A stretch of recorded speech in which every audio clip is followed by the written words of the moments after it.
Amigas, amigos, ¿cómo están ustedes? Mucho gusto en saludarles en un programa más de nuestros desayunos en Canal 4 Más. Mucho gusto, gracias a todos que están con nosotros y que hacemos este programa con el apoyo del Centro Cultural y Social Veracruzano y que hacemos una proeza técnica, puesto que lo hacemos entre México, Jalapa o de cualquier lugar del mundo. Eso es lo de menos.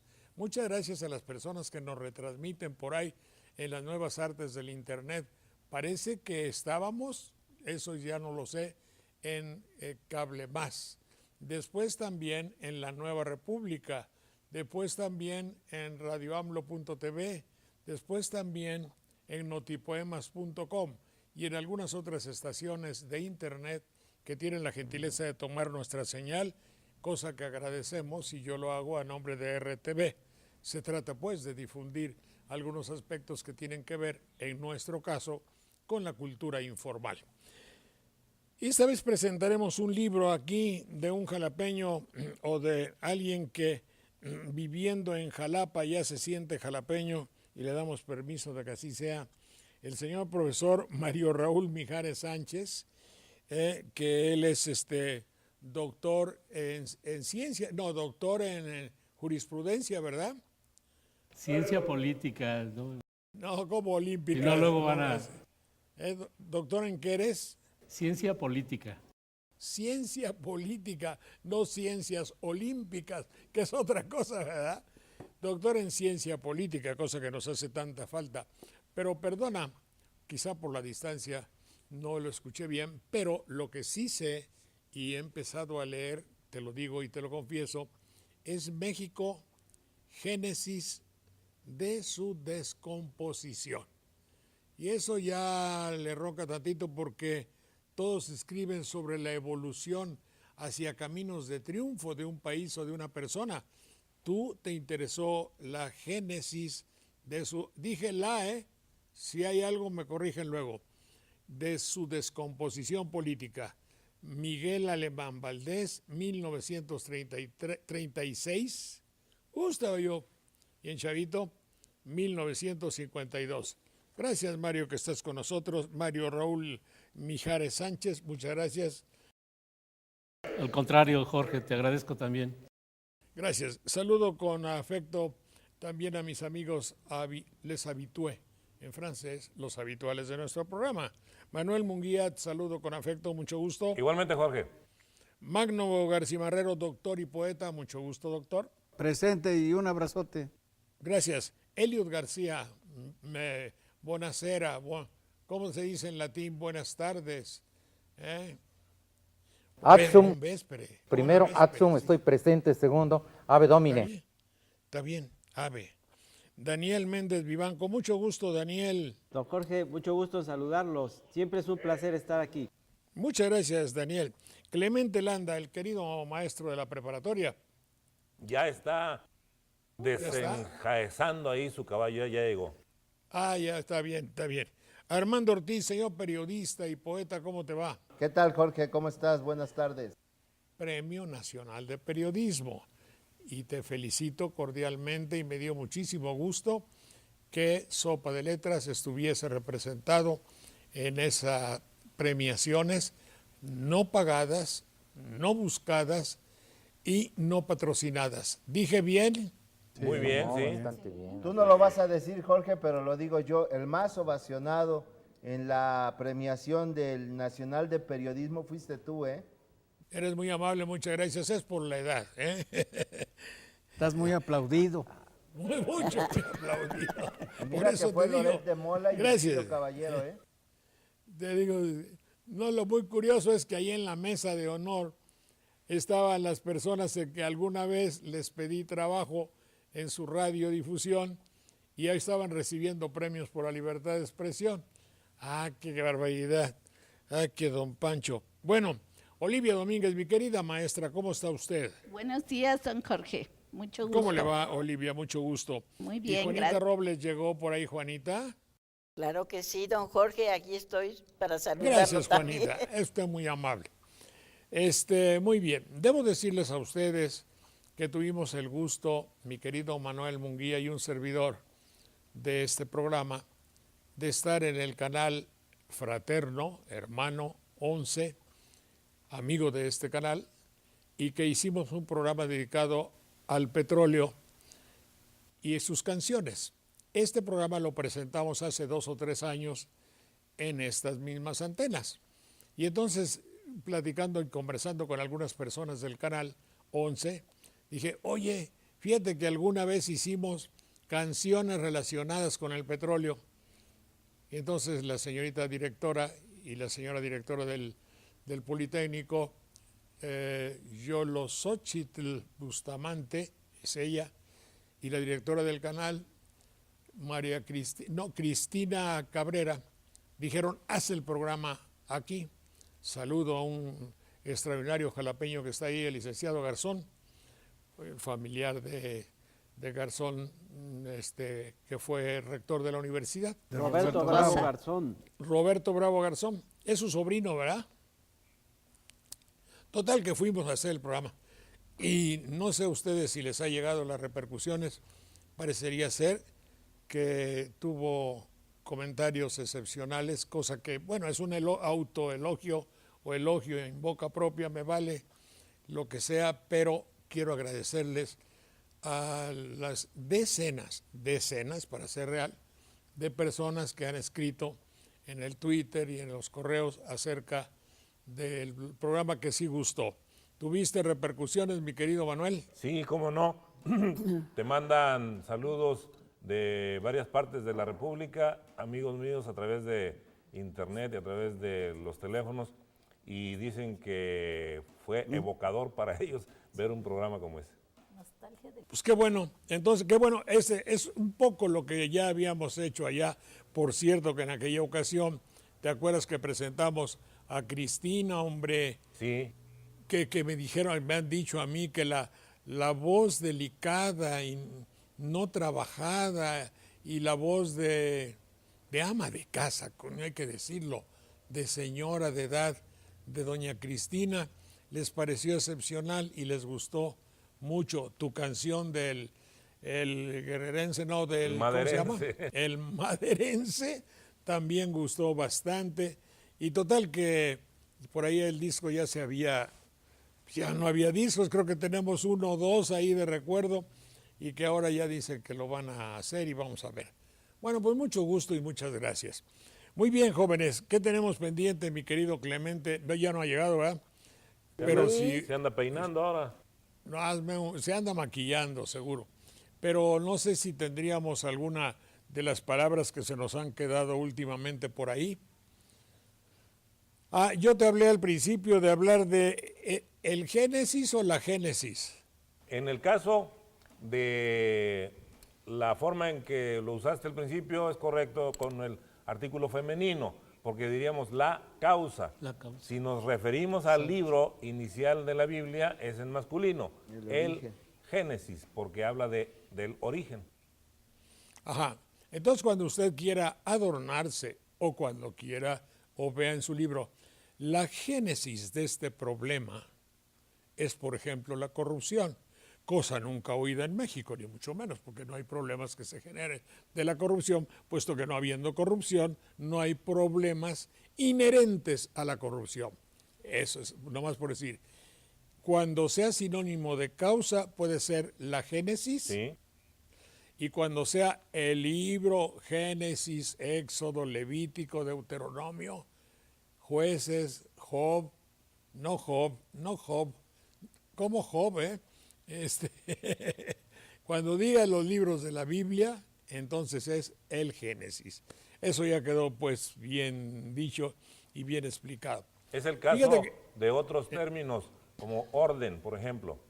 El orden en masculino es una disposición de las cosas en su lugar y la orden es femenino. Por eso es que cuando se habla de una asamblea es mejor decir el orden del día, no la orden del día. Porque, está bien, está bien. Está bien, y cuando tú les dices que guarden que dejen los libros, que dejen sus libros. Así fue la orden. La orden de Cricri. Ha sido la orden que dio el general. ¿Cómo va eso? Que Así, todos los ahí es libros la estén orden, muy porque es abiertos, una las disposición. 5 Como vocales, también en el las caso de la religión, don Jorge. Primero verán qué pasa Sí. En el caso de la religión, don Jorge, suele darse o solía darse la terminología de la orden religiosa. Y estoy hablando en tiempo pasado, don Jorge, porque ahora ha ido cambiando y suele llamárseles congregaciones, Ya no hay orden. hermandades. Sí, ya no hay orden. puro desorden. Hay unos sacerdotes ordenados y otros desordenados. Desordenados, generalmente, ¿verdad? Bueno, entonces estábamos hablando de estas palabras que se nos han quedado por ahí. Con la llegada del Papa Francisco, y no me acostumbro a que no sea Francisco primero, segundo, tercero, y entonces ha habido muchas repercusiones y los medios de comunicación han hecho un tópico de actualidad de todas las peripecias. ¿Qué son peripecias, Manuel? Andanzas, caminatas en torno de... Elliot, por favor, peripecias alrededor de qué? Perías alrededor. Perías alrededor. Pedis, pedis. Y luego pes pedis, pie. Unas caminatas en torno de... Caminata. Caminatas en torno de peripecia. Fíjate qué interesante, ya lo sacamos. Quién sabe si sea cierto, pero de todas maneras, como cotorreo está muy bien. Se non è vero, è ben trovato. Ah, oí. Si no es cierto, pues está bien. Está bien. Dice, oye, eso que tú, esa tesis que dice no es cierto. No es cierto, pero se oye muy bonito. Peri alrededor de, pes pedis, pie, caminata alrededor de algo. Las peripecias que ha habido acerca del Papa Francisco hacen que yo diga, y es un Papa argentino. Y eso no, pues sí, ahora eso nos tiene que llevar a examinar un poco qué son los acentos de nuestros diferentes países. ¿Por qué cantamos nuestra habla de una forma diferente? En París se reían mucho cuando alguien sudamericano contaba. Llegaron los mexicanos y se burlaban de los bolivianos, de los chilenos, de los argentinos, de los venezolanos y de los cubanos. Se burlaban de todos y dijeron, se han dado cuenta, manito, ¿te has dado cuenta cómo cantan cuando hablan los de Sudamérica? Dice la la la la la la la la la la la la la la la la. Eran músicos. Entonces, si tú le quitas las palabras a cómo hablamos, estamos cantando. A ver, explícame tantito, Manuel. Es esa diferencia de entonación para dirigir y hacer que las palabras tengan un sentido para nosotros. Eso ha permitido en nuestro ámbito que todavía conservemos dialectos de una misma lengua. Hablamos todavía castellano o español desde México hasta Argentina, con excepción de Brasil, Haití y algunas otras regiones donde también se habla francés. Y el DF seguramente. Sí, pero todavía nos entendemos entre nosotros, lo que indica pues que hablamos una forma dialectal de la misma lengua, lo que no le sucedió al latín, por ejemplo. El latín se diseminó por muchos territorios y terminó en lenguas diferenciadas, el italiano, el castellano o español, el portugués, el francés, etc. y son hermanas, pero ya no son dialectos entre sí porque cuesta dificultades entenderse entre los hablantes de una y otra. Nosotros todavía nos logramos entender a pesar de que hay diferencias léxicas, diferencias sintácticas, diferencias de entonación, de acentuación a veces, porque esto se debe a que llegaron no siempre de las mismas regiones de España a conquistar los territorios de América, hablando específicamente de Hispanoamérica. Pero aparte de eso, llegaron a territorios donde habitaban nahuas, mayas, quichés, quechuas, los mapuches y una serie de grupos que tenían sus propias lenguas. Entonces ahí se funden las dos formas de expresión y damos un acento distinto dependiendo de quiénes llegaron, porque por ejemplo, a donde llegaron gallegos hay un léxico muy especial, a donde llegaron castellanos hay otro, a donde llegaron los andaluces también, pero si el andaluz se junta con los hablantes de la lengua tenec o náhuatl o tepehua, ya ahí hay otra variación, y así se van dando muchas variantes, pero hubo otras migraciones posteriores, las de africanos que trajeron forzosamente para trabajar en las haciendas y en los ingenios azucareros. Y después, cuando ya fueron cambiando las circunstancias, por otras razones comerciales, mercantiles o políticas de todo tipo, hubo migraciones distintas en Argentina y en la región del Río de la Plata específicamente desde Italia.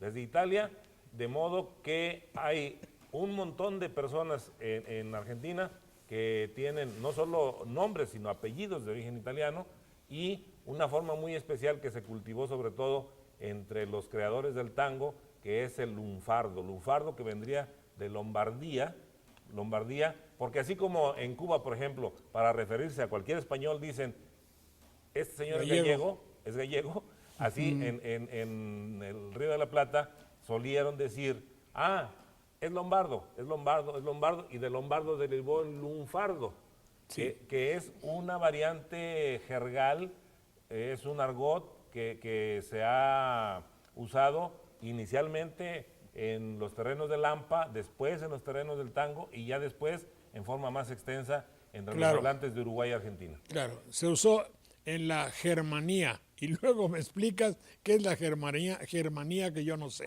Volvemos en un minuto.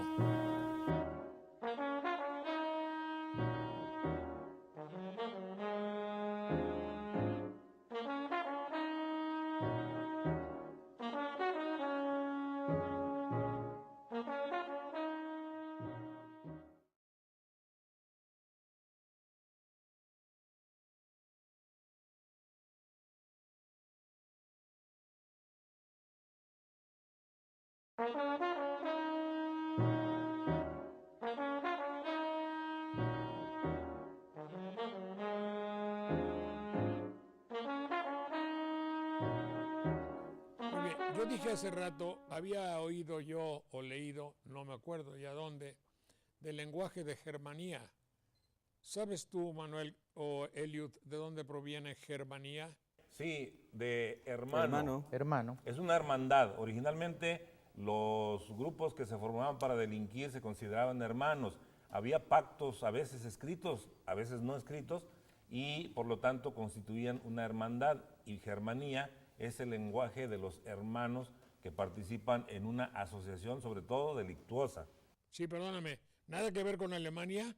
No, porque el germanio es de otro origen, tiene que ver con otra idea, aquí tiene que ver con germen, con hermandad, con parentesco. Y de ahí que tenga también una estrecha relación con el caló, debido a las características de esta forma de hablar de los grupos delictivos que se agrupaban en una hermandad, como lo ha dicho Manuel Munguía. ¿El caló no es exclusivo de los gitanos?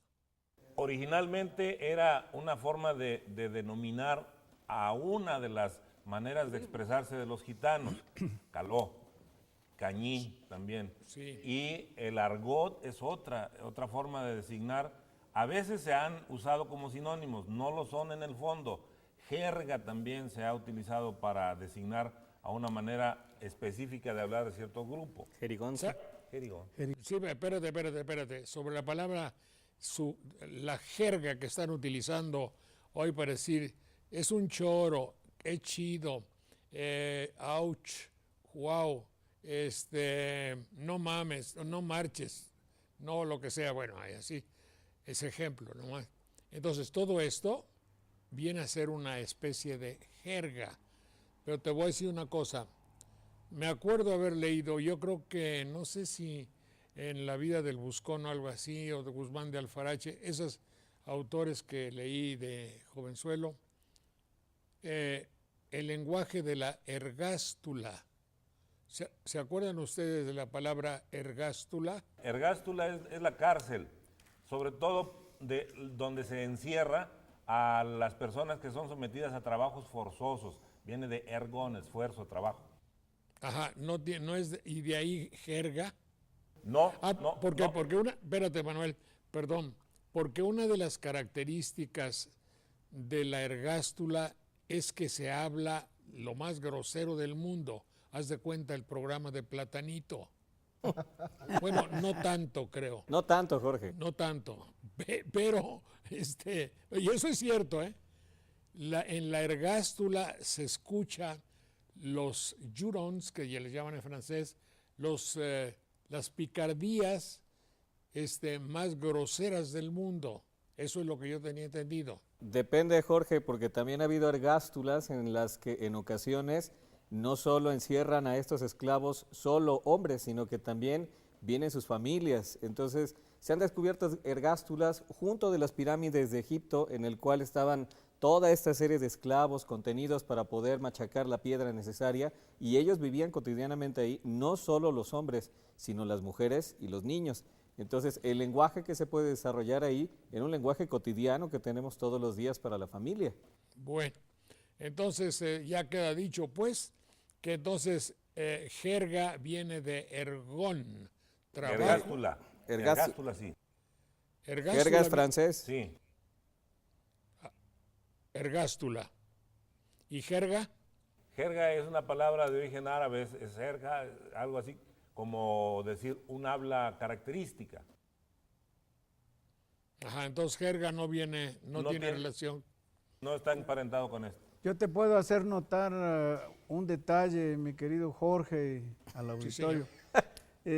Resulta que hay por ahí algunos autores que hablan de la comunicación en el idioma, sirve para comunicarse, pero también para incomunicarse. Es decir, cuando los grupos determinan utilizar ciertas inflexiones, ciertos tonos de voz, ciertas palabras que no entienden los demás, entonces establecen una agrupación que solamente se comunica entre ellos. Y esa también es parte de la función del idioma, no solo comunicarse con todo el mundo, sino dejar de comunicarse con ciertas personas y solamente entenderse con algunos. Por eso se dice que son formas crípticas de hablar, porque encierran el significado entre algunos de los que dominan esa manera de hablar. No hay que olvidar también, don Jorge, que aquí en el programa hemos hablado varias veces sobre aquella tesis antigua y muy interesante de los ingenieros Izquierdo y Roselles, denominada el determinismo geográfico. Y ahí, en esa tesis, ellos manejan de manera muy interesante la combinación del factor cultural y el geográfico para el desenvolvimiento de la persona, incluyendo obviamente el habla, el lenguaje. Y de ahí se va a derivar también lo que después conoceríamos como terminología especializada del genotipo y el fenotipo, que forma parte de la personalidad del individuo, pero en el que están sopesando fuertemente la cultura y la geografía. Pero por lo mismo, Jorge, perdón, la Suprema Corte de Justicia debió de haber tenido mucho cuidado cuando prohibió o hizo bastante prohibitivas algunas palabras relacionadas con lo que podríamos llamar la ergástula, palabras relacionadas con la homosexualidad, que ahora ya no se pueden decir porque entonces cualquiera te puede demandar por no solo por estarlos ofendiendo, sino por estarlos agrediendo. Entonces hay que entender que el idioma no solamente son las palabras, sino también la intención.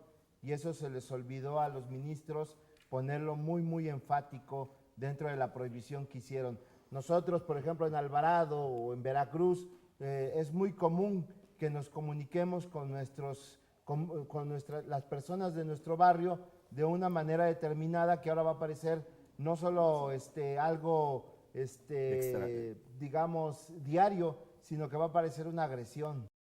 Claro, creo que no lo pensaron mucho. Y voy a tratar de decirlo de una manera propia y educada. Está prohibido decir la palabra puñal y maricón.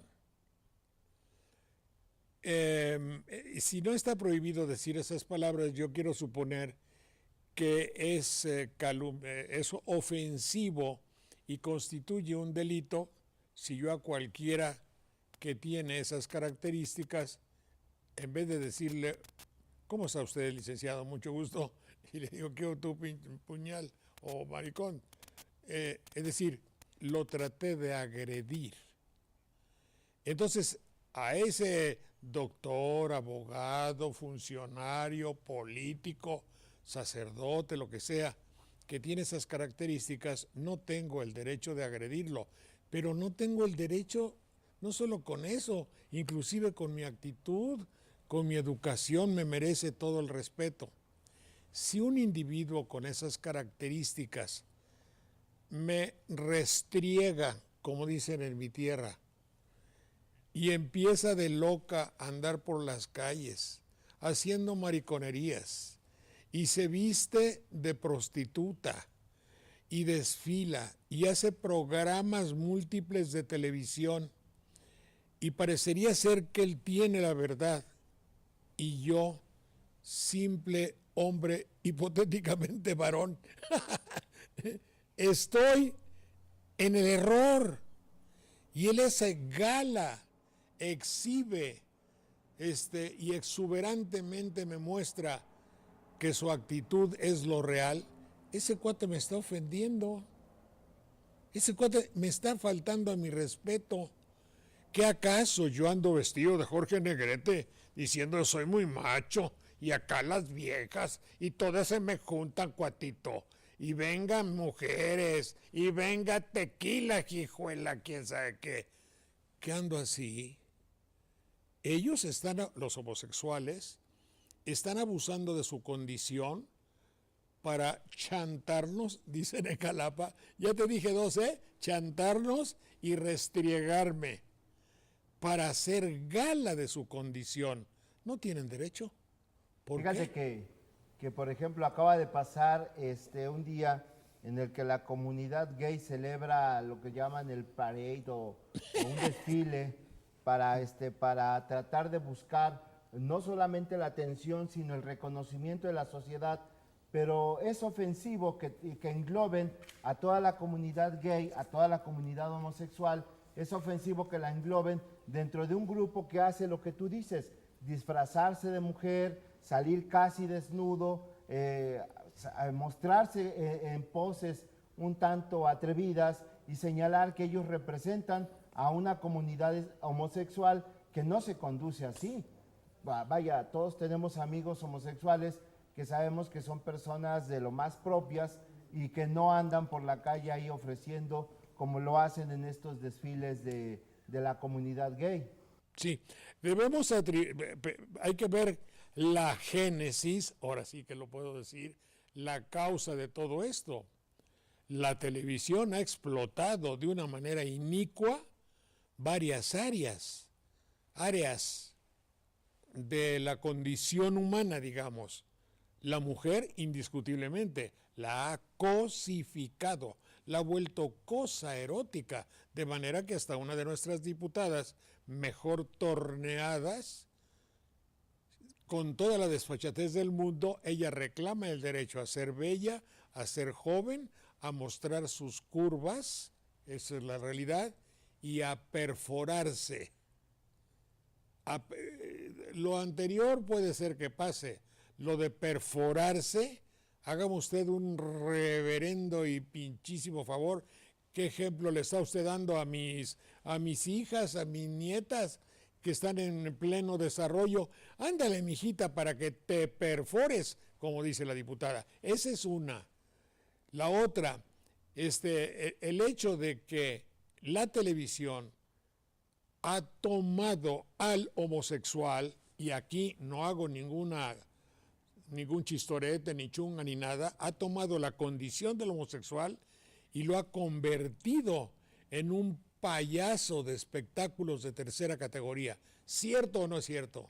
Sí, sobre todo porque en muchas ocasiones esas actitudes exhibicionistas no son protagonizadas por personas que sean homosexuales, sino a las que ponen a actuar como tales. Es decir, ya no se trata de la misma comunidad en sí, la comunidad homosexual o gay, como dicen ahora, sino de personas que actúan de ese modo para explotar precisamente esa condición y ese amaneramiento que es lo que les ha redituado ganancias. Ahí está la perversidad. Lo que ha sucedido también, yo creo que no debíamos olvidar y tenerlo presente, don Jorge, de que también de un tiempo para acá, en la Suprema Corte de Justicia y en lo que se refiere a sus decisiones, a sus resolutivos, ha permeado la presión de esta cultura de los derechos humanos para empujar hacia la construcción de una sociedad que incluya a la diversidad sexual, respetando a cada uno de los integrantes de esta comunidad diversa. Y desde luego que entrar en el terreno de las especificaciones y la propia variedad, pues genera problemas en la unificación de criterios y sobre todo en el trato que se debe dar en el manejo de las relaciones humanas. Está bien. Y en cuanto a que esto, comenzamos por el lenguaje, entonces nuestro programa vino a caer en esto de las palabras prohibidas por la Suprema Corte de Justicia y en hacer una verdadera impugnación a los medios de comunicación que han utilizado y degradado una condición respetable del hombre o de la mujer, que es el hecho de hacer de su vida lo que se le antoje y que tiene todo el derecho, pero que ha tomado y ha convertido eso en un nicho de mercado. Es decir, vamos a hacerlos que el asunto se vuelva popular y luego a ver qué les vendemos. Ese es el asunto fundamental. Y también quería hablar un poquito acerca del lenguaje que tenemos en nuestros días.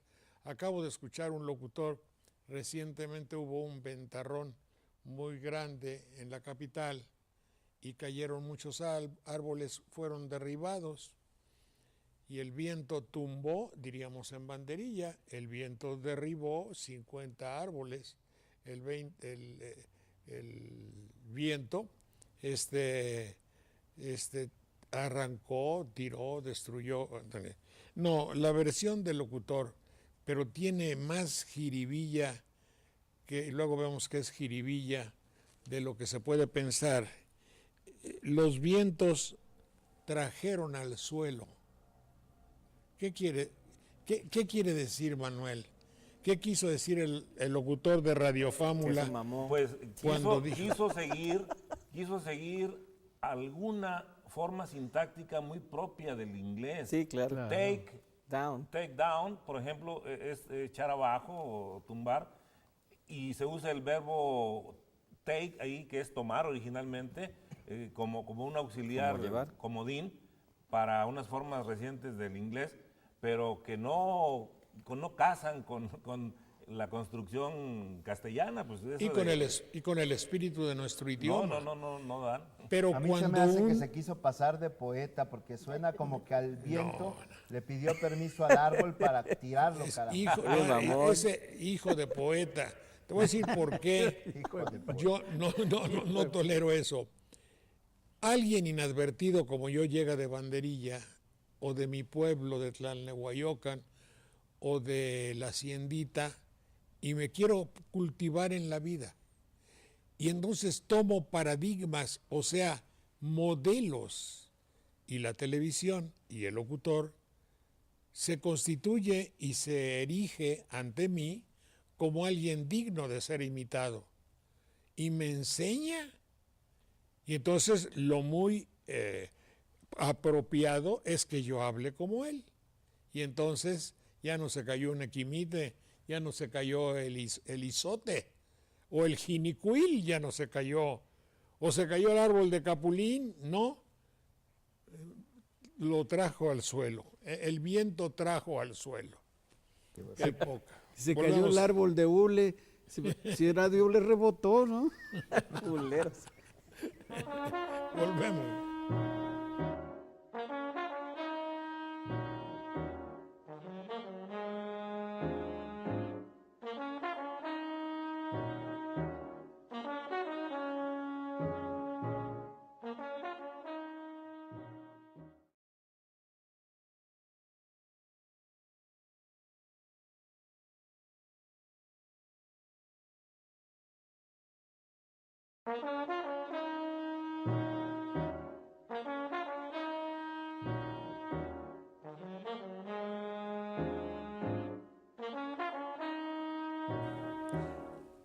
Mi querido Mario Raúl Mijares Sánchez, ¿eres jalapeño o tienes el gusto por nuestra ciudad y vives ahí, mi querido Mario?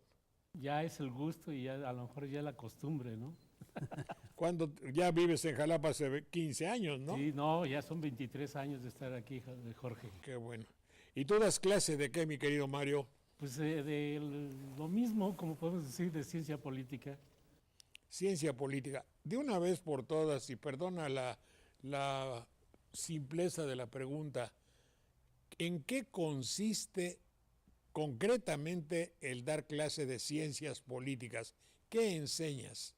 Bueno, mira, hay dos vertientes que se vienen dando ya desde hace un buen rato, que es la desviación de lo que es la ciencia política, lo que los griegos llamaban filosofía política, que no era otra cosa que ciencia política. Pero ya después se ha venido descomponiendo esto y la filosofía los llevó hacia otro lado. Aquí hay muchos filósofos, no sé si sea correcto lo que estoy señalando. Y han jalado por ahí también, dentro de esta, llamémosle así, corriente funcionalista, a ser los politólogos actuales, ¿no? Y que más que nada para mí son ideólogos. Y pues hay que separarla con lo que es la ciencia política o la teoría política. Sí, son dos esquemas totalmente diferentes. En el caso de la Facultad de Ciencias Políticas, por mucho tiempo, tú te has de acordar, o todos se han de acordar, las herramientas teóricas pues, tenían que salir del marxismo, ¿sí? Sí. Entonces, pues todos los que estudiamos en esa época, pues finalmente si no utilizabas las herramientas del marxismo, pues estabas out o fuera. Sin embargo, la doctrina económica del marxismo nada tiene que ver con la teoría política o la ciencia política, más que algunos empezaron a decir el Marx político, y entonces a través del Marx político se empezaron a hacer esto que te podía decir de la ciencia política. Hay que aclarar que estas herramientas de la teoría clásica, que no tienen ninguna situación como se ve ahora de un rompimiento de lo antiguo con lo moderno, sino que más bien se podría decir que es un divorcio en la cual han dejado las herramientas de la teoría clásica o de la ciencia política a un lado, ¿sí? Entonces se utilizan otras herramientas, Jorge. ¿Qué quiere decir polis? Tiqué es arte, según me dice Manuel, y polis es la ciudad, ¿verdad? Sí, es la colectividad, es la sociedad en sí. Cuando Aristóteles define al hombre como zoon politicón, no quiere decir animal político en el sentido que nosotros lo entendemos, sino ente que vive en sociedad, que vive en comunidad. Entonces, lo político es lo relativo a la sociedad. Si Aristóteles, y tú dices, y te creo, que haya dicho el hombre es un son politicón, era muy listo y muy abusado. Muy visionario. Muy visionario. Yo conozco muchos. Politicón terminó a ser un político animal. Por eso, un político animal, claro, pero definía las características fundamentales de nosotros, que tenemos un gran concepto de lo animal, el cuerpo, las reacciones no pensadas, el instinto, nuestro espíritu de defensa, nuestro espíritu de ¿qué diría yo? De subvenir a mis necesidades, de comer, por ejemplo, nuestra sensación al frío, al calor, a la alegría y a la tristeza. El miedo también. El miedo, pero evidentemente todo eso es animal. Esa sería tu pirámide de Maslow, Jorge. Pero Jorge, para acotar esto mejor, mira, sí es cierto que son politicón, proviene del griego, y que en principio es un ser animado, sociable, o sea, que necesita de otro, porque solo no podía. Si recuerdas, de otro. Si recuerdas, entonces, Jorge, un ser animado, y de ahí animal, de ahí la palabra animal, porque hasta las plantas tienen ánima desde el punto de vista de latino, que quiere decir ánima es el movimiento inmanente, es decir, el que parte del mismo sujeto en provecho del mismo sujeto. Pero no nada más. Y aparte, en el caso de lo que llamamos animal, es que tiene sensaciones, y en el caso ya del humano, no solamente tiene ese movimiento inmanente y tiene sensaciones, sino que se distingue de todos los demás por la razón, ¿verdad? Tiene Pero no nada por eso más, es un animal que razona, ¿verdad? No nada más hay que mencionar a Aristóteles. Yo creo que con un sentido de justicia, don Jorge, habría que mencionar un poquito más hacia atrás a los sofistas que plantearon como aportación a la historia de la humanidad y de la misma filosofía y del pensamiento político, que era lo social, lo que formaba parte de la esencia y el ser de cada ser humano.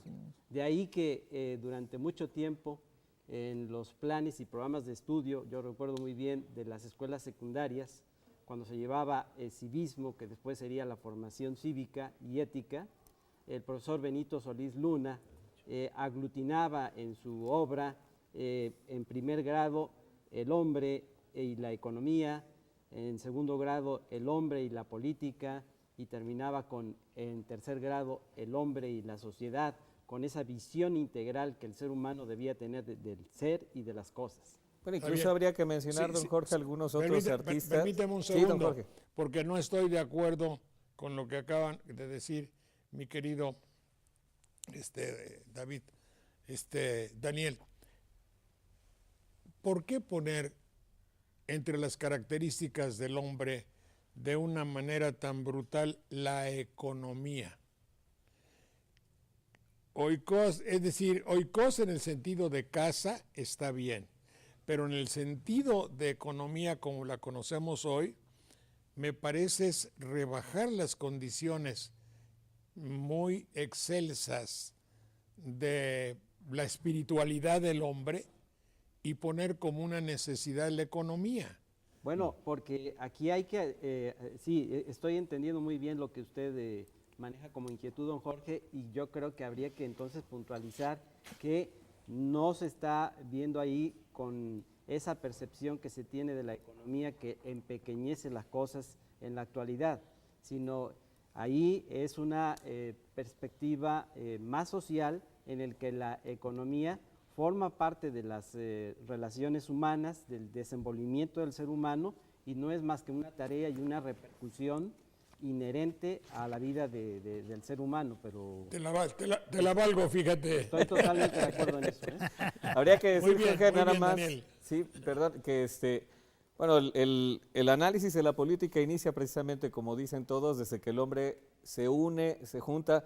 Recuerda que los animales se juntan y viven en comunidad, viven ellos juntos también, los hormigueros es un conjunto de animales, las parvadas, el cardumen, están juntándose y tienen lo mismo que obtenemos nosotros cuando nos juntamos muchas personas, seguridad. Eso es lo primero que está buscando el hombre. Ya la polis, ya vista de otra manera, ya el hombre, viendo lo que decía también aquí nuestro Eliud acerca del ánima, y que nos juntamos no solo para cubrir esas necesidades básicas que tú mencionabas muy bien hace rato en esa pirámide de Maslow, de la comida, de la protección, de las cosas, meternos en una cueva. La sociedad parece ya un conjunto en el cual las personas comparten algo más, y ahí vienen esas características comunes que hablan del idioma, de la cultura, de los elementos emocionales que hablaba también el maestro Eliud, y no solo lo que hace un conjunto de animales, por ejemplo, en el cual se da la mera protección. La polis es otra cosa ya. Está bueno. Nótese de paso para otros exámenes de programa el hecho que la prioridad que tiene un enjambre, una parvada, una piara, una asociación de caballos salvajes, es la seguridad. Y eso no lo hemos logrado. ¿Cómo estaremos de jodidos, perdonen? Dilo de otra forma, pero en fin. Lo que pasó ahí fue que Aristóteles dio esa definición para poner el ejemplo de su propuesta de lógica. Él decía, ¿quieres definir algo? Dime su género y su especie. Eso Claro. dijo. Diferencia específica. Bueno, sin embargo, es otra de las tantas arrogancias que la humanidad ha tenido para decir que somos los reyes de la creación, si lo vemos desde el ángulo de la religiosidad, y querernos poner por encima de los animales. La verdad es que sí nos juntamos, sí hacemos comunidad, pero no necesariamente para sobrevivir o para protegernos, porque estamos demostrando con toda claridad que destruimos el mundo en el que nos toca vivir, Y a nosotros. mientras las abejas, las meliponas, los pájaros y las mariposas, por ejemplo, se reúnen para sobrevivir. Ellos no se andan matando entre sí, ni tienen problemas de inseguridad causados por ellos mismos. Entonces no es más que una actitud arrogante de decir, nosotros somos los que somos capaces de unirnos en una polis. Pues no necesariamente. Hay una comunidad, Jorge, que sí ha logrado reunirse para bienes comunes, y una de ellas es la Cámara de Diputados, nada más que no busca seguridad, sino impunidad, y mira que lo ha logrado bien, ¿eh? Ellos sí buscaron. Pero No, ya no. ¿Qué animales? Ya les van a quitar el fuero. Bueno, Sí, ya les van a quitar el mi fuero. querido Mario Raúl Mijares, entonces tú eres maestro de ciencias políticas y tratarás en tus temas todo lo que nosotros balbuceamos aquí. Mira, y perdón yo por la pues te decía digresión. que la filosofía tenía su punto de vista y la teoría política tiene otro punto de vista. Incluso lo que decía Armando me parece muy interesante. Hay que diferenciar, porque él dijo que el político, entre el animal político, el político, con la bestia de poder, que hoy tenemos muchos en la actualidad, ¿no? Sí, hay No que, es hay lo que mismo, diferenciarlo, son porque, politicón mira, que la bestia palabra de poder. política Está y bien, la está bien, política está bien. nos la han corrompido tanto que todo lo que huela a política o lo que es político, la misma sociedad lo hace a un lado. Y es que nos han llevado precisamente a perder esta vida activa que es la vida política y nos han llevado a una vida dormida, a una vida pasiva, a una vida individualista, privada, podemos decirlo. Entonces, lo privado está hoy en la actualidad pues muy dado, ¿no? Pero acuérdate que por ahí lo decía Sartori, que el que está privado está idiota porque está privado de algo, ¿no? Entonces nos han llevado a esta situación de que todo lo que huela a política no sirve, ¿no? Bien, señor. Tu libro, que se llama México, la causa de su descomposición, debemos intuir que para ti México es un país que se descompuso. ¿Esto es así? Así es, Jorge. Mira, de hecho, cuando a un Estado, ¿no?, llamémoslo así, para entendernos, a un país, se entra a la corrupción. Acuérdate que tu propuesta primera fue la corrupción política, pero no me la dejaron poner la editorial. Entonces, cuando entra una corrupción política, se corrompe también la economía, se corrompe, hace ratito estaban hablando del aspecto social, ¿no? hay una decadencia del Estado mexicano, utilizando las palabras o las categorías de la teoría política, que está haciendo agua en este momento. Ahorita lo que yo escuchaba platicando es eso. Por una razón, y lo mismo que nos han llevado a dejar a la vida política a un lado, es este libertinaje económico que tú tanto tocas con la cuestión del liberalismo, que ahora le llaman neoliberalismo, no sé por qué, pero sigue siendo esta situación y nos han llevado a ello. Al dejar este libertinaje económico, pues hay un libertinaje social, y hace rato lo platicaban aquí muy acertadamente respecto a los cuates estos de los gays y toda una bola de situaciones, que nace precisamente con el existencialismo. Tú eso lo sabes muy bien con Sartre y con mucha gente de ello, ¿no? Salen del closet y se empiezan a ver, no la libertad que buscaba Sartre, no sé si sea correcto lo que estoy señalando, sino este libertinaje que hace precisamente lo que se conoce como el existencialismo. Entonces, esta causa, lo que es el libro, está hablando de esta corrupción política, no solamente individual, como lo hace Miguel Alemán, que todo el mundo sabemos que se hizo multimillonario y sigue multimillonario, sus hijos, sus nietos, no sé hasta cuándo se termine esta gran acumulación de dinero que tuvo, pero también se habla muy claro en estos dos ciclos políticos, un ciclo político donde los militares fueron los presidentes, y a partir de ahí muchos han dicho que da un brinco a lo que son los gobiernos civiles, ¿no? Y yo aquí hago una tesis, que fue mi tesis a defender, es que no sucede tal cosa, puesto que Miguel Alemán pone un ejército arriba de otro ejército. Entonces, este régimen presidencial, que lo han querido descomponer a toda costa, tanto de fuera por dentro, nos ha llevado a esto que hoy tenemos con el pluripartidismo, con una serie de situaciones que se vienen dando, ¿no? Y que ha hecho que nosotros el proyecto que teníamos con la Constitución del 17, que era un proyecto de nación, hoy no tenemos ya ningún proyecto. Son más de 500 y tantas reformas las que han llevado a descomponer esta situación que nosotros, o lo que yo señalo en este libro, ¿no? No sé si tengas alguna pregunta más. Sí, tengo la idea de decirte que me tocó vivir la época de Miguel Alemán Valdés. Me acuerdo que fuimos todo el pueblo de Banderilla a la estación del ferrocarril, que era uno de los medios de comunicación por excelencia. Quién sabe, sería seguro 1936 o 37, llegaba él electo presidente o ya presidente, por el 36 seguro. No, en esa época fue gobernador. En el 46 fue presidente. 46. Bueno, entonces debo haber tenido, pero yo me acuerdo que era yo un niño, debo haber tenido 11 o 12 años. Y llegó en el tren Olivo.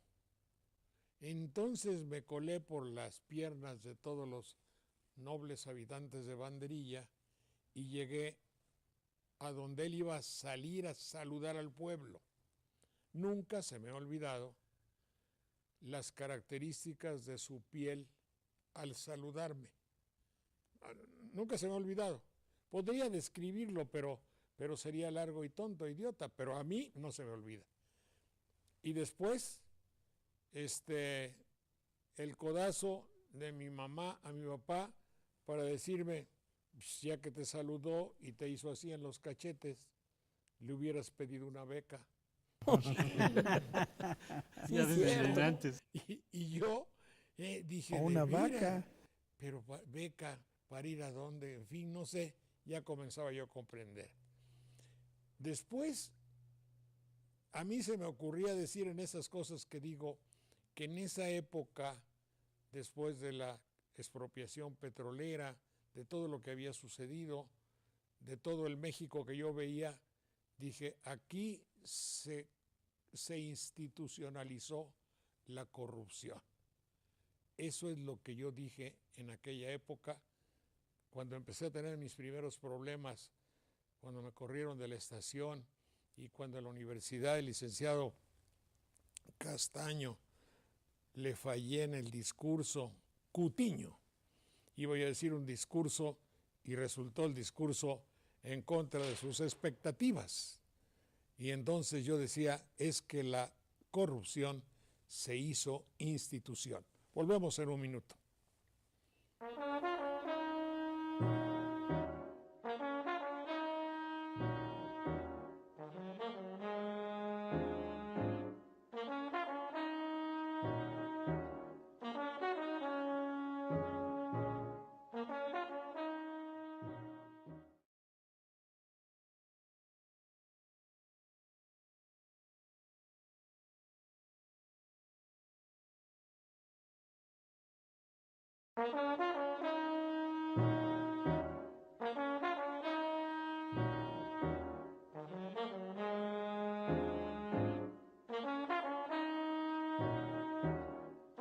El otro día surgió una discusión acerca de una directora de orquesta mexicana joven y que seguramente que tendrá un desarrollo futuro excepcional y que se llama Alejandra de la Parra. No, Alondra de la Parra. Alondra de la Parra. Entonces, estaba yo buscando y viendo las características de un director de orquesta. Obviamente soy un neófito, pero no se necesita mucho para dejarse convencer, para dejarse arrollar, esa es la palabra, por el fuego de un gran director. Yo me acuerdo haber visto algunos directores rusos, qué barbaridad, no podía uno menos que sentir la música de otra manera. Igual me pasó cuando vi a este joven Gustavo Dudamel, es muy joven y dirige la Orquesta Juvenil de Venezuela, la orquesta se llama Simón Bolívar. Entonces yo les ruego a ustedes, son tan amables en estos pocos minutos, que escuchen y noten bien cómo este joven, que tendrá, no llega quizá a los 30 años, dirige a otros jóvenes, y el fuego, la entrega, la vitalidad, el espíritu de ese pueblo que vibra, que finalmente, igual que nosotros, pueblos latinoamericanos musicales y vibrantes, de allá de Venezuela, interpretando nuestra música, la música de Veracruz. Adelante, por favor.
Vayamos al meollo del título de tu libro.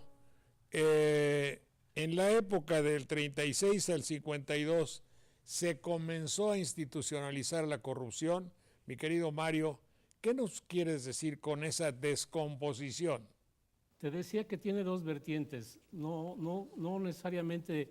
Fue un laboratorio lo que tuvo Miguel Alemán y se puede decir incluso la posibilidad de ese laboratorio para ver un gobierno civil. Les preocupaba mucho, incluso Venustiano Carranza trata de imponer un gobierno civil, pero bueno, finalmente este famoso Bonillas no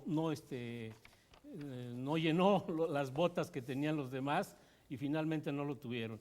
Yo pienso que también hay que tomar en cuenta este aspecto de la geopolítica, que era una presión muy fuerte para llevar gobiernos civiles, como que los gobiernos militares no les gustaba mucho, pero se confunden también, y algunos historiadores, perdón que lo diga porque así lo he leído, confunden estos gobiernos militares que salieron de la revolución como si fueran los militaristas del cono sur, y no es así. Los gobiernos que tuvimos con gente militar, pues la verdad es que institucionalizaron todo un aspecto de lo que era lo que nosotros llamamos la constitución del Estado, no la constitución de papel, que es la Constitución de 1917, pero es un proyecto tan importante que la verdad es todo una posibilidad de decir que con ese proyecto nos constituimos como Estado. Pues hacia atrás, la verdad que fue una anarquía, los que conocen de historia, pero fue a partir precisamente de ello a donde nos llevaron estos gobiernos militares se puede decir, a querer y amar tanto cuanto lo que nosotros llamábamos la patria, la nación. Nos llevaron a otras cosas totalmente diferentes a lo que después con los gobiernos civiles. Una cosa importante, esto está comprobado porque está dentro de la tesis, el hecho de que los gobiernos militares dentro de este proyecto era la necesidad de gobernar para todas las clases sociales, sin detrimento de ninguna. Cuando Miguel Alemán llega, empieza a gobernar para una sola clase social, que son los ricos, o la oligarquía, llamémosle así, de esa manera. Pero como no había oligarquía en México, y para mí sigo pensando que no llega toda una clase oligarca en este Estado mexicano, pues la verdad es que gobernaba más que nada para estos ricos mexicanos algunos, y más que nada para la cuestión extranjera, ¿no? Hay que acordar que es la Segunda Guerra Mundial, ¿no?, en la cual tiene que industrializar el país. Por eso es que es un personaje que tiene muchos defensores respecto a de que pueda hacer algo diferente a lo que nosotros estamos planteando como tesis. Mira, mi querido Mario, perdóname un segundo, me acabo de acordar otra cosa. Yo me acuerdo que cuando los Ávila Camacho estaban en el poder, había una plaza de toros en Las Vigas o en La Joya, no me acuerdo. Se llamaba El Rodeo. Y un día mi padre fue invitado, y yo con él, a ver una de las festividades donde o el presidente o su hermano se les daba un festejo taurino. Y escuché la conversación de alguien de la multitud de propiedades que tenía ese presidente o la familia presidencial, y decían, es que un día llegó a una casa y les dijo, dile a la señora de la casa o al señor que si me venden esa casa, diles quién soy, no sé si era Manuel o como se llame. Maximino. O Maximino Ávila Camacho, quien haya sido, y ya el guarura fue a ver si le vendían ese, y regresó con la cara larga y dice que no se la puede vender a usted. ¡Ja! Se la compro a la viuda, como se oía su dice, no, señor, no se la puede vender a usted porque es de usted esa casa. Imagínate tú para no saber las casas y las propiedades que tenía. Eso fue pre-Miguel Alemán. Entonces, lo que se le podría casi atribuir como una característica de orden es hacer de la corrupción una institucionalización. hasta la fecha.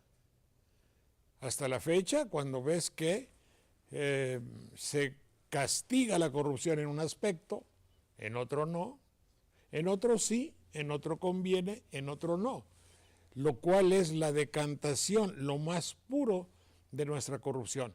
Esto, como dijo el régimen actual, hay que saberlo. Tenemos hambre. ¿Lo dijeron o no lo dijeron? Díganme. Sí. Sí lo dijeron, tenemos hambre. El hambre no solo es por falta de pan. Lanzo una tesis, igual que tú, mi querido Mario.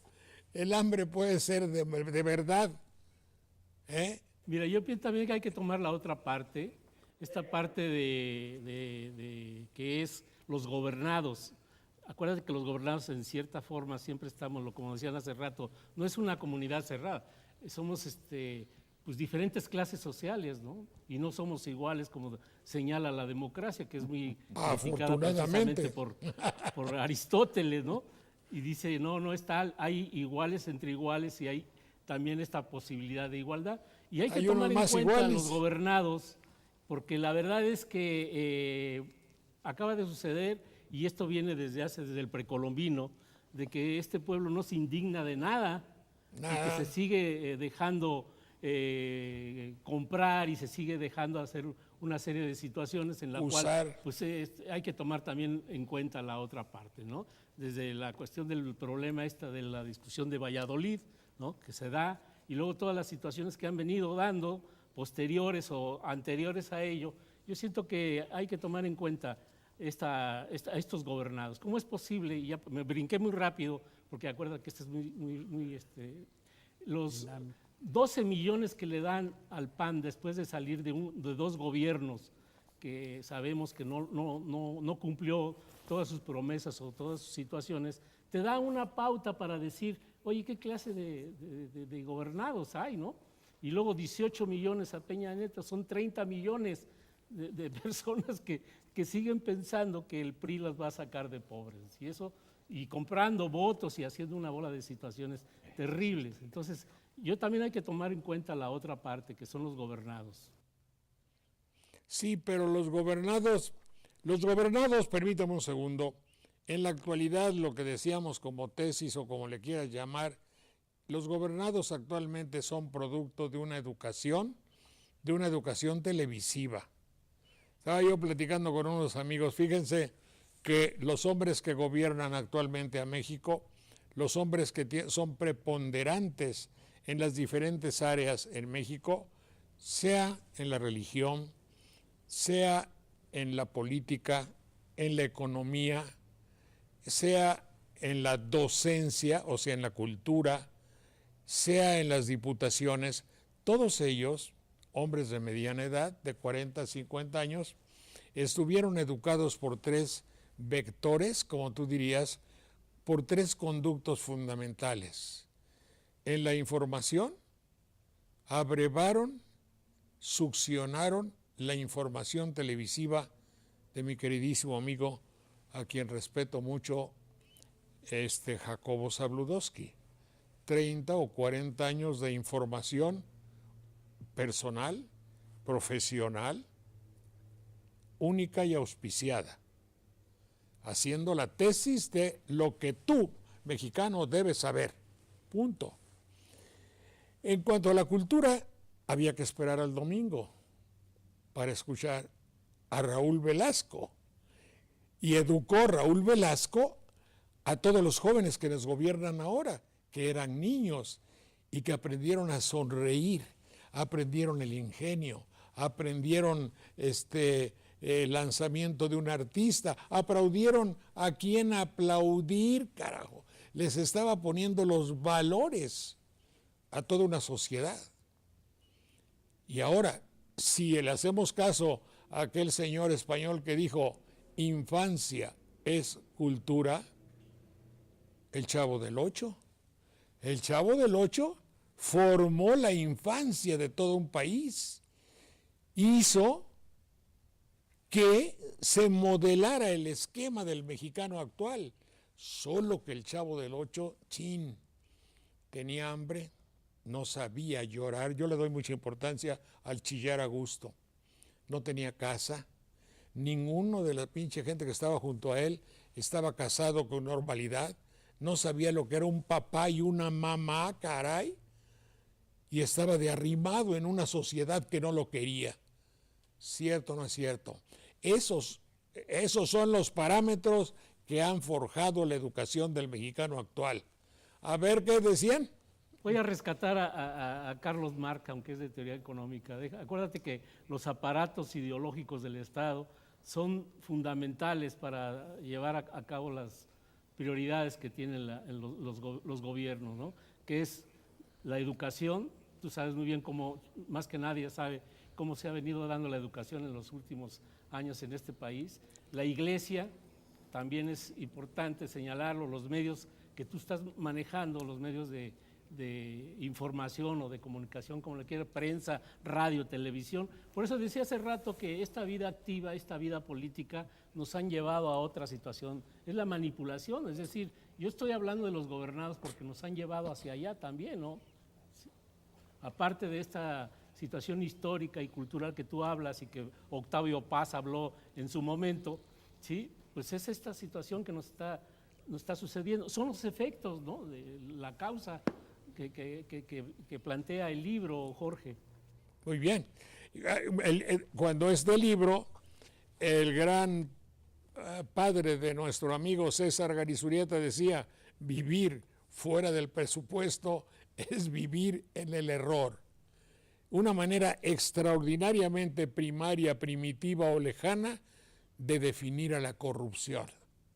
Tú me has elegido para que yo te ayude a vivir. Voy a cumplir con nobleza, voy a cumplir ese cometido, puesto que tú piensas que yo soy tu líder. Pero ese líder dice, me vale, madre, yo lo que quiero es lana y estar en el presupuesto. Es por eso que se institucionalizó la manera de ser corrupto.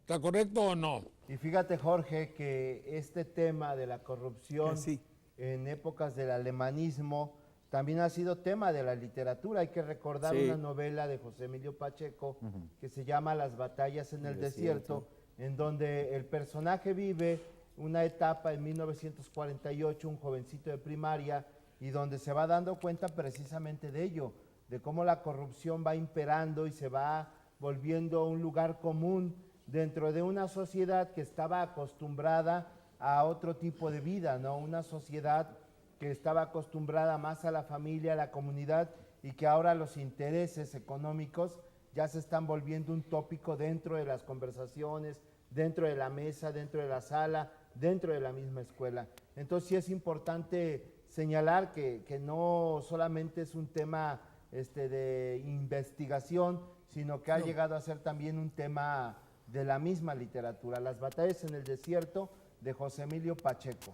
Cuando empiezas a analizar, Jorge, que anteriormente, igual como menciona Armando, en los pueblos antiguos era común pensar que se moría el rey y subía su hijo a gobernar.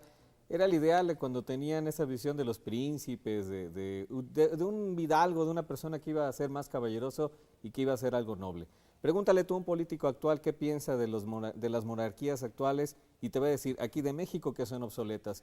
Pero no le llegues a preguntar si es que pone a un compañero, a un amigo, a un sobrino, a un cuate cerca de él en una secretaría, en alguna dependencia de gobierno, porque en ese momento se vuelve alguien que desconoce precisamente la lógica de la política. Que es la democracia. Y empieza a hablar con una serie de tonterías en las cuales se contradice totalmente. Bien dice Armando, ¿no? La literatura nos está narrando cómo a partir de ciertos elementos vemos las personas en los ojos de un niño. Yo recordé el libro de Rudyard Kipling, El libro de la selva. El libro de la selva, en el cual a Mowgli lo sacan de la sociedad, lo meten en un grupo de animales y cada animal representa una parte de los seres humanos, en el cual la parte más corrupta son los monos, que se la pasan bailando y destruyéndose entre ellos. Pero una lectura obligada, don Jorge, derivado de lo que ha dicho el maestro Mario Mijares, cuando trata de relacionar lo que dice en su obra con los principios marxistas. Yo pensé en uno de los grandes discípulos y exponentes del marxismo, que dio con su teoría una gran aportación a la interpretación sociológica. Me estoy refiriendo a Althusser, donde él dice que los aparatos gubernamentales y todos los que se derivan de este gran Estado que gobierna se constituyen en reproductores ideológicos del sistema. Bueno, pues es algo que viene siendo una gran verdad y que por tal motivo se debe otorgar un gran peso como lectura obligada. Bueno, había que recordar que se quería llegar a la dictadura, era lucha de clases, dictadura del proletariado, y establecer después el comunismo y eliminar el capitalismo. También hay que ver que los planteamientos son un poquito duros, drásticos, por decirlo menos. Sí, pero si se elimina el comunismo por no convenir al desarrollo de los pueblos y porque sea una doctrina fenecida y porque el Papa ayudó a hacerlo, hay que subrayarlo, si se elimina, ¿qué nos heredaron? ¿Qué le dejaron al mundo? ¿El capitalismo es la solución? Hay que dejar claro que esas sociedades que surgieron de la revolución bolchevique no fueron comunistas. Hay sociedades comunistas hasta este momento de la historia y las hubo en otros momentos en la edad antigua prehistórica, mejor dicho, que vivieron en beneficio colectivo. Sí. Estas sociedades que surgieron de la revolución bolchevique y sus derivados terminaron por convertirse en burocracias y partidocracias que no son exactamente ni siquiera una sociedad socialista, menos una sociedad comunista. Se ha desvirtuado también, así como el concepto de política, el concepto de comunismo. Pero aquí también, a ver, don Jorge, usted ha mencionado algo muy importante que yo quisiera compartir esta reflexión. Cuando usted hace mención de la intervención de la Iglesia y del Papa, recordemos que el Papa Francisco ha sido muy enfático en sus discursos de mencionar el hecho de que quiere dirigir a lo que es la política de la Iglesia y la doctrina de la Iglesia a lo que sería una opción por los pobres. Y entonces he estado llevando el seguimiento a los vaticanólogos y algo muy interesante en el que están concluyendo los vaticanólogos es que si se quiere mejorar, si se quiere aspirar a una sociedad más justa, alejada de la corrupción, la doctrina de la Iglesia y la Iglesia misma tendrá que atraer nuevamente hacia su propia formación y hacia la proyección doctrinal la lucha de clases. Es cierto que la lucha de clases... Espérame tantito, sí, termina. Es cierto que la lucha de clases no es la doctrina de Cristo en sí misma, pero dicen los vaticanólogos que será una lectura obligada. Que no cobren diezmo. Está bien. Y yo te diría, mi querido Daniel, que ellos tienen la receta, ellos la conocen, ellos me la enseñaron, yo no la he seguido. Pero ellos, si quieren ser pobres, no me acuerdo, tú me vas a recordar quién dijo, si quieres entrar al reino de Dios, si quieres ir al reino de los cielos, vende cuanto tienes y repártelo a los pobres. ¿No? ¿Y quién lo dijo, Manuel? Pues ¿quién sería el maestro de los cristianos? Entonces ahí lo tienen muy cerquita para que se lo resoplen al oído todos los días. Claro. Sí, y desde luego que lo que usted está planteando es algo tan interesante que lo que tendrá que prevalecer es la predicación con el ejemplo, o sea, la congruencia. Como diría el Papa, a testimonio de partes. Adelante, por favor.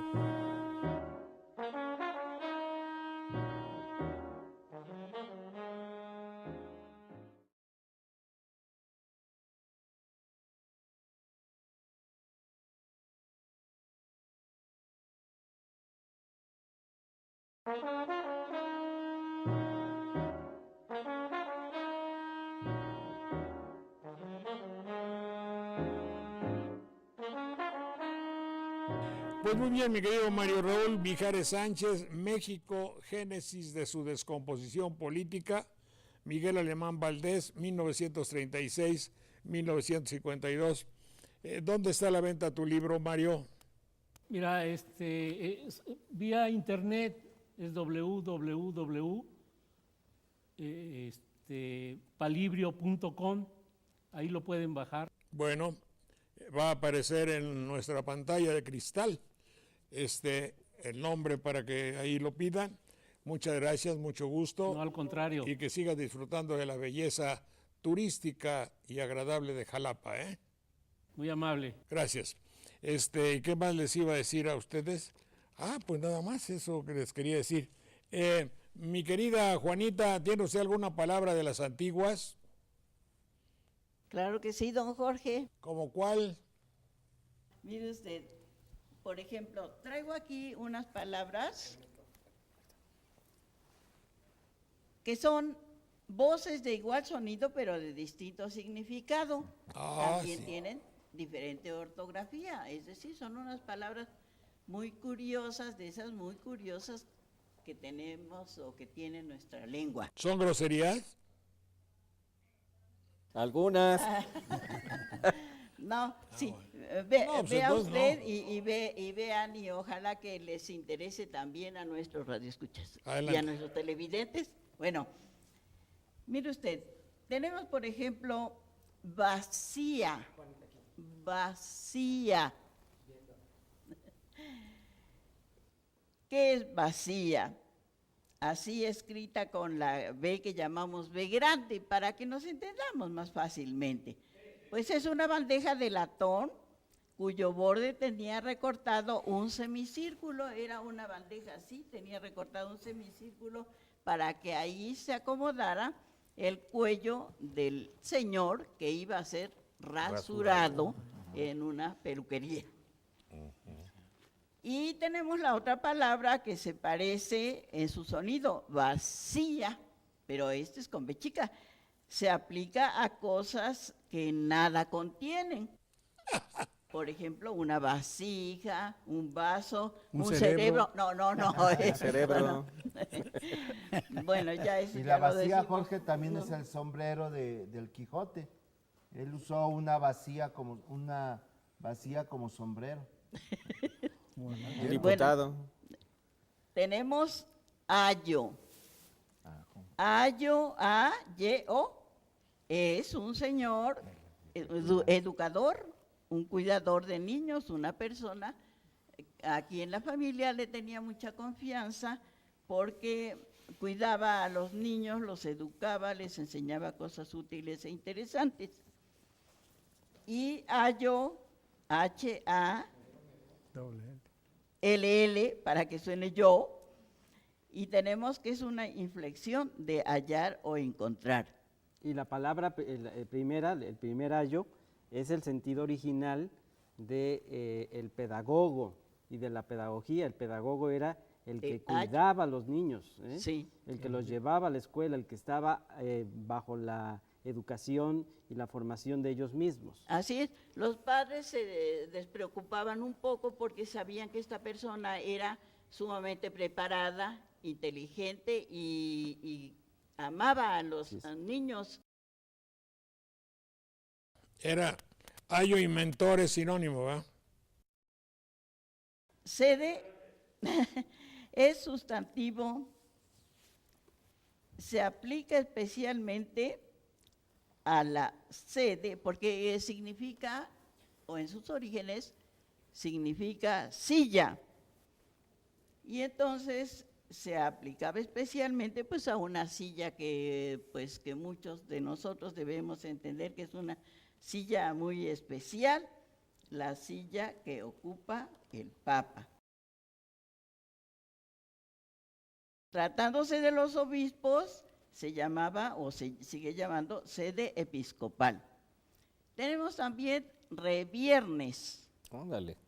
Reviernes suena como una palabra un poco rara, un poco extraña. Quiere decir cada uno de los 7 viernes que siguen a la Pascua de Resurrección. Es decir, una contabilidad. Claro. que Gracias, se va a poner de moda Juanita, en muy esta amable. ¿Tiene usted algo que nos diga acerca de Jalapa, maestra Olivia Domínguez?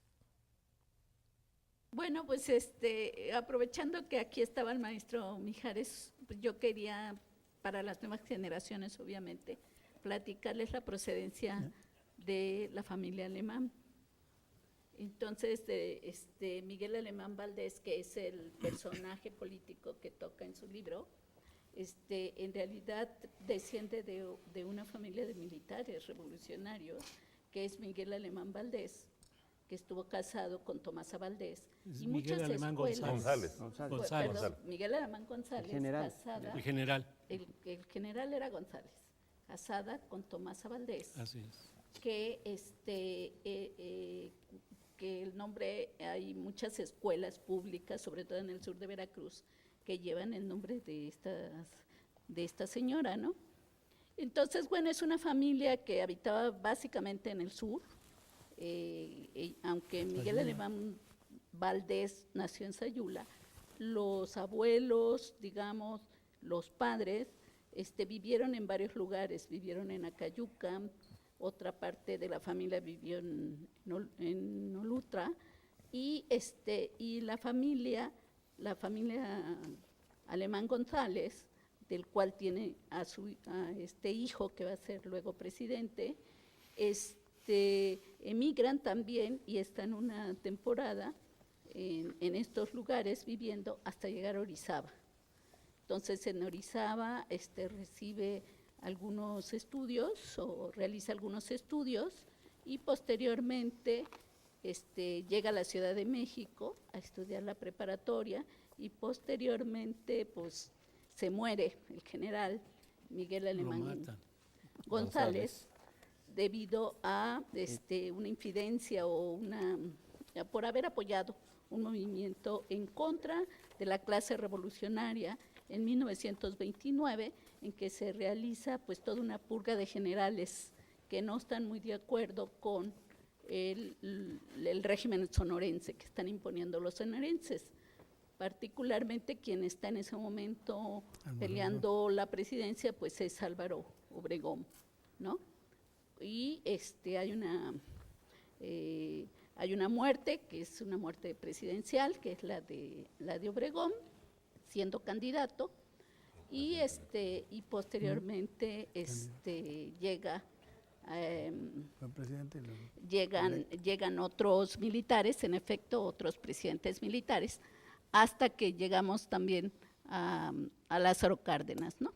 Bueno, digamos que estamos en el periodo 1936, en el que también tiene que haber un nuevo gobernador en el estado, y surge un candidato que es Manlio Fabio Altamirano.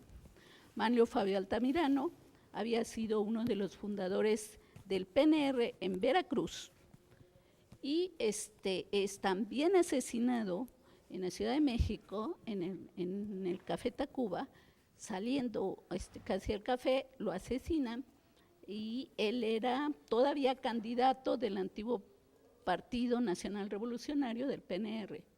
Y hay un plebiscito en el que se tiene que nombrar a un nuevo candidato. Entonces hay varias corrientes políticas en el estado de Veracruz. Una son, por un lado, están los altaminaristas, los seguidores de Manlio Fabio Altamirano, quienes también van a querer imponer a nuevos candidatos. Uno de los candidatos va a ser Zorrilla, Manuel Zorrilla, de la región de Martínez y Misantra. Y por el lado de los aguilaristas, que es el otro grupo, digamos, fuerte político en Veracruz, pues va a resultar Miguel Alemán Valdés. Entonces, Miguel Alemán Valdés, que ya es un joven de Derecho, que había estudiado ya la carrera de Derecho, había logrado terminarla, ya tenía, digamos, cierta tendencia a no solamente a la política, a estar en el mundo de la política, sino también en el mundo de los negocios. Y en este mundo de los negocios, fue apoyado por una serie de jóvenes, en ese tiempo jóvenes, como que después van a seguirlo ya como presidente de la República, primero como gobernador y luego lo van a apoyar como presidente de la República, y con los que va a hacer pues negocios de fraccionamientos en la Ciudad de México y en la Ciudad de Cuernavaca. Es un periodo, en efecto, con Lázaro Cárdenas primero y luego con Manuel Ávila Camacho, en el que esta clase política, esta clase empresarial o estos grupos empresariales que hay a nivel nacional permanecen un poco a la sombra, pero están haciendo ya están inmiscuidos en los negocios. Hay organizaciones sindicales muy fuertes también, y que también van a tener que, pues van a tener acceso a hacer o a sumarse a estos negocios. Conocemos el mecanismo, maestra, muy amable por su atinada perorata. El camino se sabe. A ser una activista extraordinaria de las causas del pueblo mexicano. Gracias, maestra. Adelante, Magno. Bueno, yo te voy a contradecir a ti y al maestro autor de este libro, Mario, porque yo creo que ya la corrupción casi se acabó, ya no va a haber. Escribí aquí algo que se llama fuero fuera. Se les va a acabar el fuero. Se afina la democracia con un proyecto certero. Se le va a acabar el fuero a toda la burocracia. Así va a perder la gracia ser alcalde, diputado, gobernador, magistrado, senador y general, pues será la ley igual que para el pueblo fregado. ¿Será verdad tal belleza? ¿Será esta ley promulgada? ¿Ya no habrá sinvergüenzada disfrazada de nobleza? La sanción cobra certeza como una advertencia cierta, su aplicación desconcierta a todos los elegibles, pues con acciones punibles no habrá quien cierre la puerta. Muy bien. Ahí el último queda. Obvio. Next. ¿Quieres otra? Viene. A ver, A ver, una a que ver, está a ver. redondeando la Semana Santa, que anda por acá, por allá. Aunque ya estamos en Pentecostés. Sí. No te hagas No te hagas. Pentecostés. Jesús voló hacia el eterno, San Dimas al purgatorio. Gestas, parece notorio que se haya ido al averno. Hoy cada cual con su cuerno celebra Semana Santa. Nadie se aflige ni espanta, ni repite viejos rezos. Entre atropellos y excesos, quien no la chifla, la canta. Los ríos arrastran turistas, la mar regurgita ahogados. No faltan atolondrados, rebasando oportunistas que sangran las autopistas por brincar en lo parejo, por darle vuelo al complejo de pasar siempre adelante, aunque nadie los aguante por actuar a lo pendejo. En tan solo una semana se asolean por todo el año, lo que en verdad hace daño. No es una práctica sana. ¿Acaso lo que se gana tiene valor casi nulo? Gozarla sin disimulo en honras de la pasión y aguantarse el ardezón que no la libró ni el culo. Muy bien. Mire la cara de Juanita que se puso de, ay Dios Depende de mío. dónde te asolees. Claro, Gracias, amigos, son muy hay que ver amables. qué parte pone. Bueno, gracias Manuel, Magno, Eliud, Daniel Méndez Vivanco, Clemente Landa. Gracias, don Jorge. Gracias Armando Ortiz. Gracias Olivia Domínguez y Juanita Robles, muy gentiles. Agradecemos la gentileza del Centro Cultural y Social Veracruzano en Miguel Ángel de Quevedo 687. Muchas gracias a la Florería Detalles de Ana María Bordonev, Murillo Vidal 710, 818-4463. Y no olvide usted, esperamos que haya pasado unas agradables vacaciones en nuestras tierras y esperamos que usted cuando vaya por allá encuentre todas esas delicias extraordinarias de nuestra cultura veracruzana. son muy gentiles y visiten Veracruz. Mil gracias y que la pasen ustedes muy bien.